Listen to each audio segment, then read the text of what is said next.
Welcome to our presentation on configuring Web Application Firewall, WAF rules in Adobe Experience Manager, AEM, as Cloud CDN. In this session, we will explore the importance of WAF and how it helps in securing web applications. Web Application Firewall, or WAF, is a crucial security measure designed to protect web applications from various types of attacks, such as SQL injection, cross-site scripting, and other web-based threats.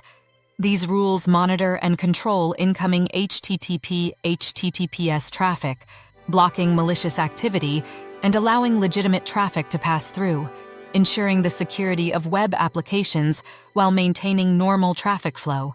In the context of AEM as Cloud CDN, WAF plays a vital role in safeguarding the web applications hosted on the platform. It helps in blocking malicious traffic and protecting sensitive data from potential threats, ensuring a secure and reliable user experience. Advanced out-of-the-box WAF rules require either an enhanced security license or a WAF DDoS protection license. With these licenses, Adobe automatically implements blocking rules to defend against known vulnerabilities and exposures. Without a WAF license, manual configuration is necessary to protect against common vulnerabilities. Let's look at an example of creating a custom rule to protect against cross-site scripting. Here, we have an example of how to create a custom rule to protect against cross-site scripting, XSS attacks.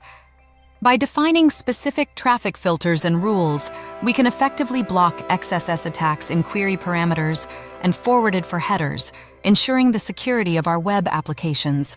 Another important aspect of WAF configuration is setting traffic rules to restrict IPs. For instance, we can block a client for 1 hour if it exceeds an average of 1,000 requests per second to the CDN within a 10-second window. This helps in preventing abuse and maintaining the integrity of the web application. Thank you for watching this Knowledge Share series. We hope you found the information on configuring WAF rules in AEM as Cloud CDN valuable and insightful. Stay tuned for more knowledge sharing sessions.